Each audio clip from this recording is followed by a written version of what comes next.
This program is presented by University of California Television. Like what you learn? Visit our website or follow us on Facebook and Twitter to keep up with the latest UCTV programs.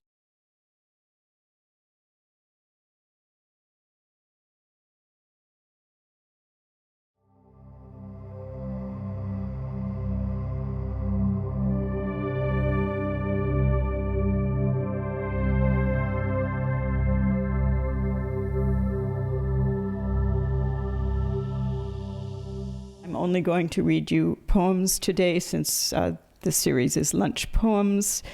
And I'm going to start with the first in the book, which is a kind of frontispiece poem before set off with a section break before the first section. The poem is called Fado, and many people know what a fado is, but some don't. It is a kind of Portuguese song whose major quality is a word which is supposed to be untranslatable, which I will probably mispronounce, saudade. But we who can't translate it say it means something akin to longing. These are songs of love and its unfolding, of the fate of daily life, of what doesn't happen. And it began to be noticed in early 19th century Lisbon as the music of dock workers, sailors, prostitutes, the marginalized, the outcast. And that also means the music of wanderers. And so there's influences from Brazil and Africa and the Caribbean. The word fado, I found out remarkably late in the process, also is simply the Portuguese word for fate. And it interested me to discover that. Maybe I had sensed it subliminally, because this book that it stands at the headwaters of is slightly riddled with the word fate. Fado. A man reaches close and lifts a quarter from inside a girl's ear. From her hands takes a dove she didn't know was there. Which amazes more, you may wonder, the quarter's serrated murmur against the thumb, or the dove's knuckled silence?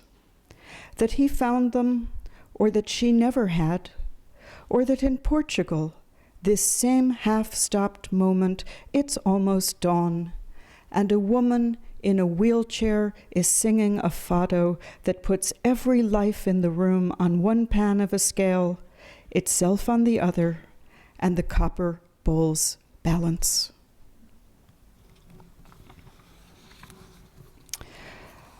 The first section of the book is almost entirely poems whose title begin with the word my. A chapbook came out, a beautiful little letterpress chapbook came out in November, which if it had not taken its title, this book might have carried that title. The title was minus MYNESS / minus the arithmetic sign.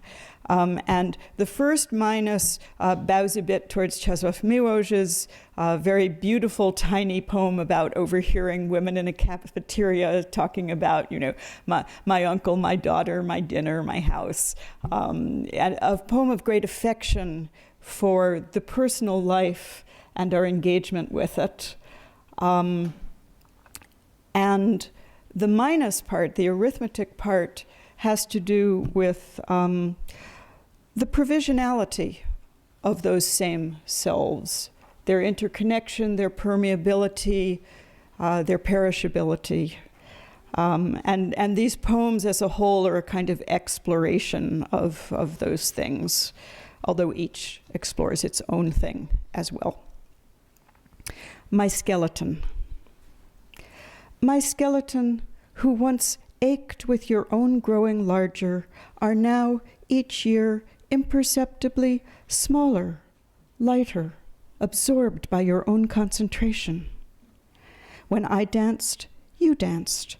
When you broke, I. And so it was lying down, walking, climbing the tiring stairs.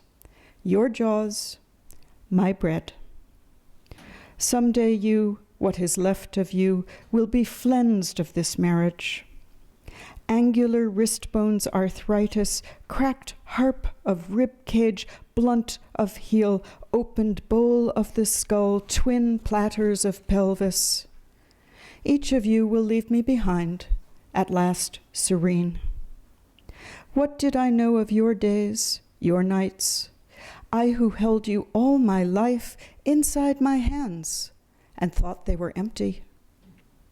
You who held me all your life in your hands, as a new mother holds her own unblanketed child, not thinking at all.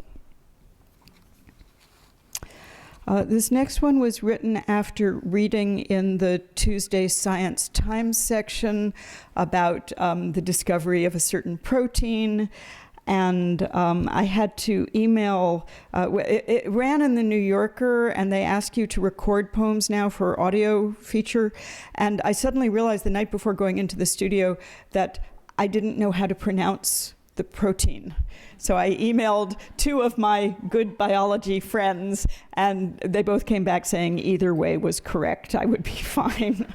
But the poem, so protein is a word which came from the Greek god Proteus, who changes. They do their work by changing shapes.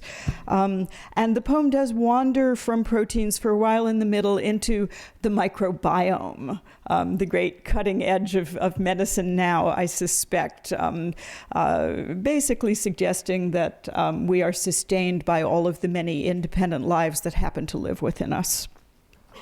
My proteins. They have discovered, they say, the protein of itch, natriuretic polypeptide B, and that it travels its own distinct pathway inside my spine, as do pain, pleasure, and heat. A body, it seems, is a highway, a cloverleaf crossing, well built, well traversed. Some of me going north, some going south. 90% of my cells, they have discovered, are not my own person. They are other beings inside me. As 96% of my life is not my life. Yet I, they say, am they. My bacteria and yeasts, my father and mother, grandparents, lovers, my drivers talking on cell phones, my subways and bridges, my thieves, my police who chase myself night and day. My proteins, apparently also me, fold the shirts. I find in this crowded metropolis a quiet corner where I build of not me Lego blocks, a bench, pigeons, a sandwich of rye bread, mustard, and cheese.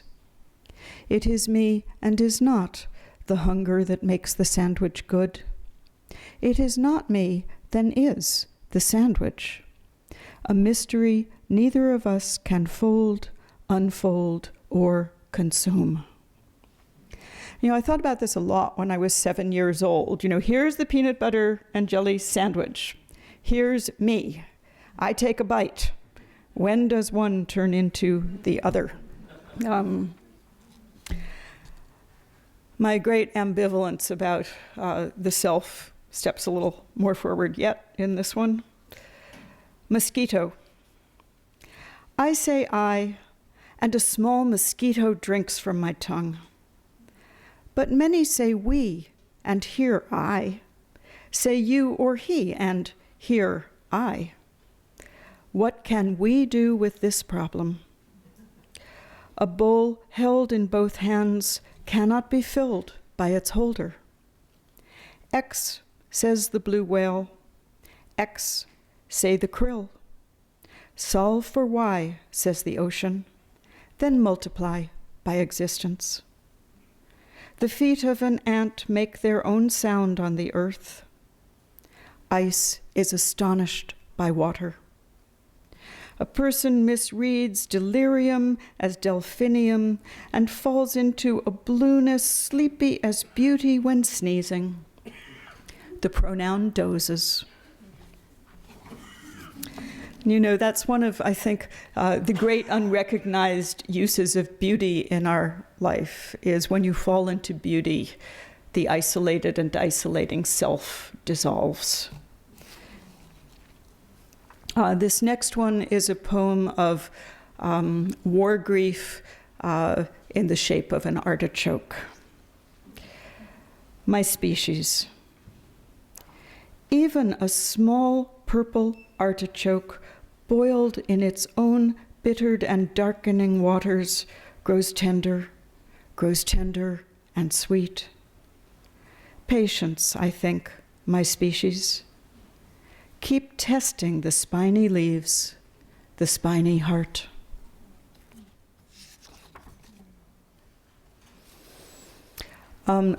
The title of this poem does not make sense.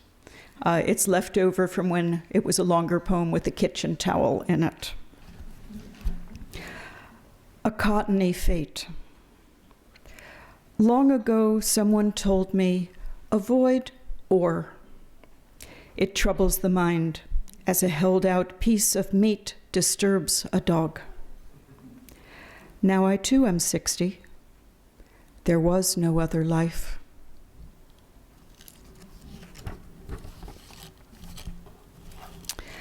I read this poem with apologies to any pure theoretical physicists in the room. Quartz Clock. The ideas of a physicist can be turned into useful objects. A rocket, a quartz clock, a microwave oven for cooking. The ideas of poets turn into only themselves, as the hands of the clock do, or the face of a person. It changes, but only more into the person. I wake early. I wake early, make 2 cups of coffee, drink one, think, go back to sleep, wake again, think, drink the other.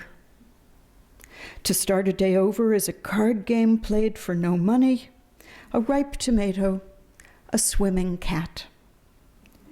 Time here, lukewarm, with milk and sugar, big and unset as a table. I wake twice. Twice the window, unbroken, transparent. Twice the cat's nose and ears above water. Twice the war, my war, is distant. Its children's children are distant.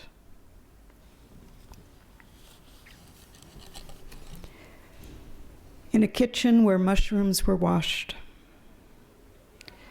In a kitchen where mushrooms were washed, the mushroom scent lingers. As the sea must keep for a long time the scent of the whale. As a person who's once loved completely, a country once conquered, does not release that stunned knowledge. They must want to be found, those strange-shaped rising morels, clownish puffballs. Lichens have served as a lamp wick. Clean-burning coconuts, olives, dried salmon, sheep fat, a carcass of petrol set blazing. Light that is fume and abradement. Unburnable mushrooms are other. They darken the air they come into. There's the scent of having been traveled, been taken. And that actually did happen, and it was my first very strong experience of the joy that a truffle pig must feel. And after that, as I walked around in the dark, I began to smell mushroom patches out in the earth. My life was the size of my life. My life was the size of my life. Its rooms were room-sized. Its soul was the size of a soul. In its background, mitochondria hummed. Above it, sun, clouds, snow, the transit of stars and planets. It rode elevators, bullet trains, various airplanes, a donkey. It wore socks, shirts, its own ears and nose. It ate, it slept, it opened and closed its hands, its windows. Others I know had lives larger. Others I know had lives shorter. The depth of lives, too, is different. There were times my life and I made jokes together. There were times we made bread. Once I grew moody and distant. I told my life, I would like some time. I would like to try seeing others. In a week, my empty suitcase and I returned. I was hungry then, and my life too was hungry. We could not keep our hands off, our clothes on, our tongues from.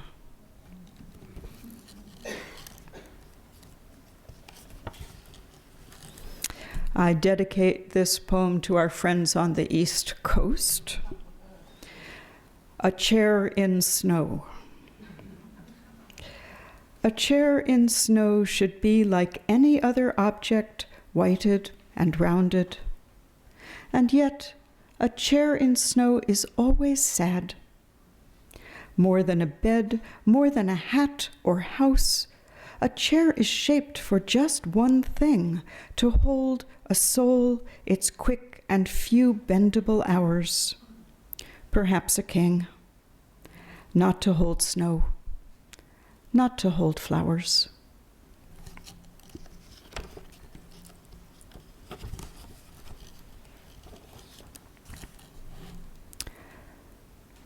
A person protests to fate. A person protests to fate. The things you have caused me most to want are those that furthest elude me. Fate nods. Fate is sympathetic.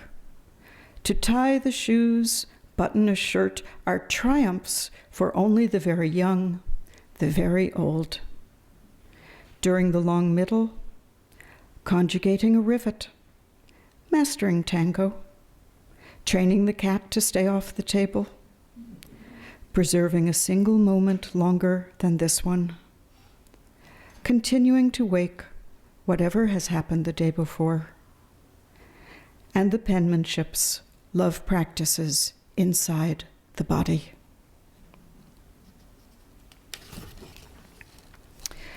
I tend in at least the last 3 books to write some very short poems. I label them as pebbles and run them as a series out of respect to the trees, so there aren't so many pages in the books that are 3 or 4 lines of print on them. But they are freestanding poems, and they are very much not haiku. They're much more hybrid, and they don't sound like haiku. The woman, the tiger. The woman, the tiger, the door, the man, the choice. Riddles are soulless. In them, it is never raining.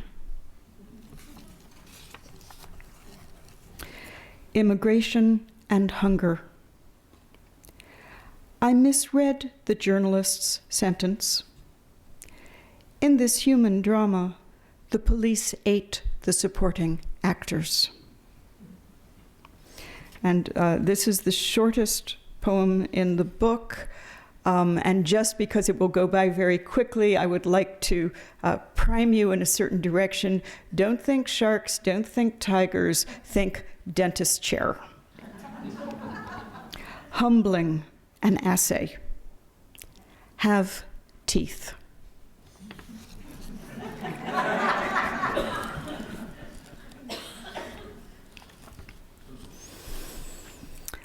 This is a poem. It's a longer poem in short parts, different from the pebbles. They don't stand free, even though they're not terribly connected to each other. Titled with a swerving bow towards Hesiod's Works and Days. This is Works and Loves. Rain fell as a glass breaks, something suddenly everywhere at the same time. To live like a painting, looked into from more than one angle at once, eye to eye with the doorway, down at the hair, up at your own dusty feet. "This is your house," said my bird heart to my heart of the cricket, and I entered. The happy see only happiness, the living see only life, the young see only the young. As lovers believe they wake always beside one also in love. However often I turned its pages, I kept ending up as the same two sentences of the book. The being of some is to be, of others to be without. Then I fell back asleep in Swedish. A sheep grazing is unimpressed by the mountain, but not by its flies.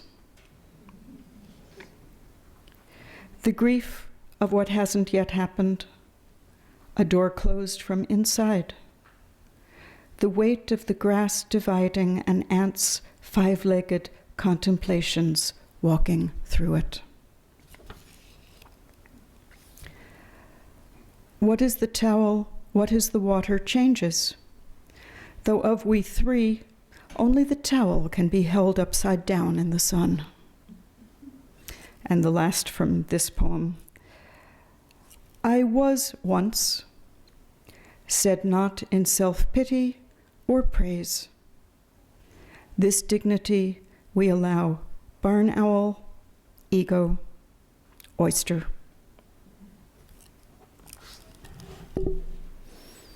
I profess the uncertain. I profess the uncertain with gratitude. A man with large hands and large feet first looks at a pencil, then brings it close to his ear.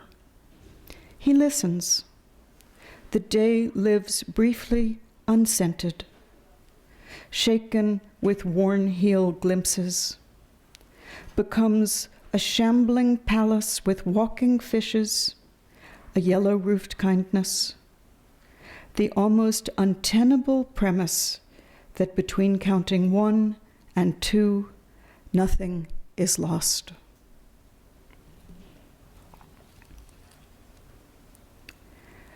Two linen handkerchiefs.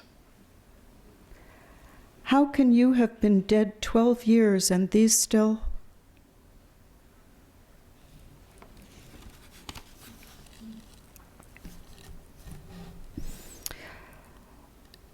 So directly connected to that poem, this next one was written after the kind of tsunami of losses which comes as one hits a certain age in this life.